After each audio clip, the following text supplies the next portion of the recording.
in case it's a wrong number. Yeah, I would say give your use your consumer authentication processes, and then use your mini Miranda and debt collector disclosures once you confirm it's the consumer on all calls. Okay, excellent. Moving on, what I'd like to do is maybe spend the last few minutes of our time today. January is right around the corner, and everybody should be, if they aren't already, sort of gearing up for tax season. So I'd like to maybe go around the panel and get some ideas or some insights into areas of the business where maybe collection agencies sometimes overlook when it comes to maximizing the benefits and the returns that can be realized during tax season. Maybe you want to start first, Mike Frost? Yeah, I think, areas, tax season always starts with, making sure you have probably the right staffing to handle the volumes that you're going to have, and hopefully the increased return calls or right party contacts that you have. One of the things that we've used in the past and oftentimes is helpful, instead of overstaffing where you have additional employees that maybe after tax season would have to be released, is to utilize overtime.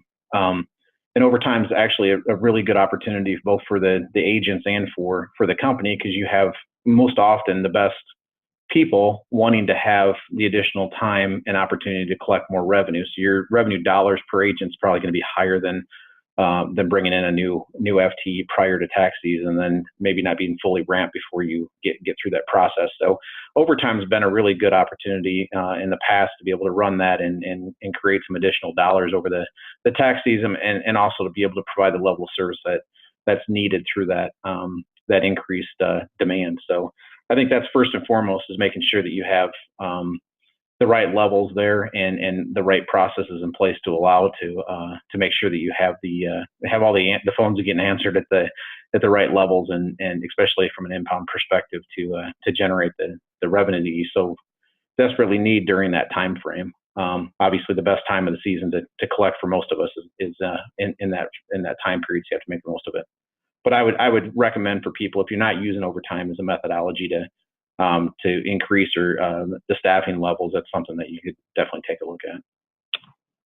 Yeah, this is Hiller. I'll piggyback off that, Mike Frost. That well said. I mean, you look at manufacturing, right? So they add a second shift and they add a third shift, and what did they just do? They just tripled the size of their building without any additional costs, and that's what overtime is, as far as proper staffing. But for those of you that do need to hire, a mistake would be, right, back to our theme, is don't hire anyone with a pulse. I mean, I know the job market's improved, unemployment's down. That means it's a little tough out there, my air quotes, but I don't care. I don't care if it's tough out there. Don't lower your standards. Establish your standards and your requirements and stick to them. And if that means you got to conduct 3 times as many interviews, then it is what it is. Another mistake would be, not performing background checks, both criminal and financial. And then shifting gears to tax time, I think was part of that question. What we do is we make sure that all of our accounts are scored, and then we throw those scores out the window. I mean, basically, income tax returns for many Americans living paycheck to paycheck is forced savings. So we do things differently during income tax time, not the least of which is to almost entirely ignore what the heck the scores are. Yeah, but following up with that, I think that you have to start early, start your planning in September. Refresh your data, whether it's through a score, look at your old accounts that are sitting there that you've had in the shop for a while, get new contact information on them, develop your letter strategies, just don't letter everything, because we all know letter's expensive. According to the IRS, 50% of all refunds were issued on or before March 9th this year for 2017. And the average refund was $2,899. So, how much are you going to get out of that refund? How big is the balance? So those are things you have to start thinking about as well.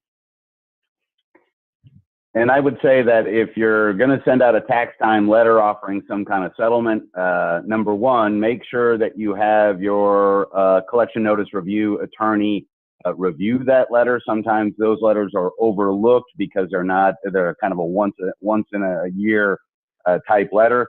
And then the other thing is don't just send them out to every account in your database.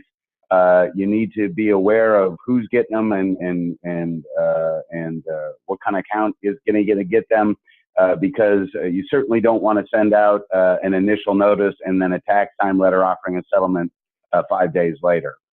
So don't make any dumb mistakes like that. Settlement letter or balance reduction offer letter?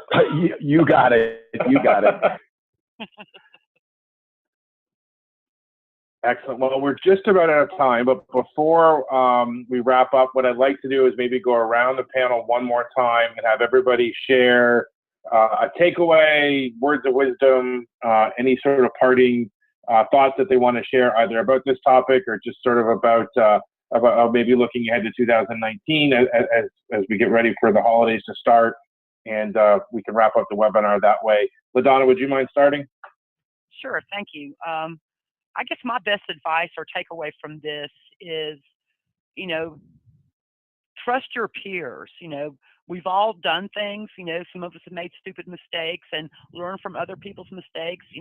Get involved with some information sharing, get in a peer group, join an industry organization, and that's how you're going to grow and mitigate risk and improve things. Excellent, thank you. Michael O'Meara? I guess I'd have two just quick tips that I like to tell folks. One is that your agency should have a list of the consumer protection attorneys that make a living suing our members. That's helpful for a couple of reasons. Collectors should be aware of who's out there so that when they hear those names, they can take appropriate action. And when you get letters from these folks, they're not treated like sort of rank and file attorney letters. They are paid a special attention to. So, there's a list of about 100 consumer protection attorneys. It's not overwhelming, but it's nice to know that those folks are on your radar. The other thing I know is just sort of a reiteration of something somebody already said, but I can't stress it enough. You need to record your phone calls. And if you're not, you should be. A lot of agency owners worry that they're simply sort of gathering a treasure trove of evidence to be used against them. So they're sort of weaving the strands of the rope that's going to be used to hang them. But other than sometimes finding out that really you're just providing evidence to the plaintiff that there was a technical violation of some kind, there are a lot of good reasons to record. One, you're going to eliminate that sort of he said, she said claims, which your attorney hates because he can't really win that case short of a trial, and that's a very expensive proposition. So if you've got a recording, it might allow you to prevail in a case short of a trial, on a motion for summary judgment or a motion to dismiss. Most importantly, I think you'll be able to sort of rebut the claims of truly heinous, nasty behavior. When a consumer says you were throwing out racial slurs or profanity or making serious threats to their safety, if you've got a recording, you can rebut that, and it does a lot to mitigate any claims of actual damages. And of course, another great reason to do it is you're going to be able to audit those calls to ensure they are, for instance, making disputed files. I know I harped on this quite a bit, that they're marking disputed files disputed. And of course, they're a great training tool. So good calls and bad calls alike provide you with an opportunity to go back to your staff and pat folks on the back or make changes. Excellent, thank you. Mike Hiller? Saving best for last. Okay, all right. No, I love cliches. They're cliches for a reason. So I would say one of the biggest mistakes on the ops side is not leading by example. You got high standards for your staff, and you should. You expect perfection. That's fine. That doesn't mean you're naive to the fact that mistakes are going to happen. But the point I'm trying to drive home here is treat your staff better than you expect them to treat consumers. I mean, it's a cultural thing, and it's got wide-reaching implications. That doesn't mean don't have high standards. It doesn't mean don't have notice of corrective action and all the things that keeps us compliant. But just think about the things that you do day in and day out, because it will translate from top to bottom to what's transpiring on the phone.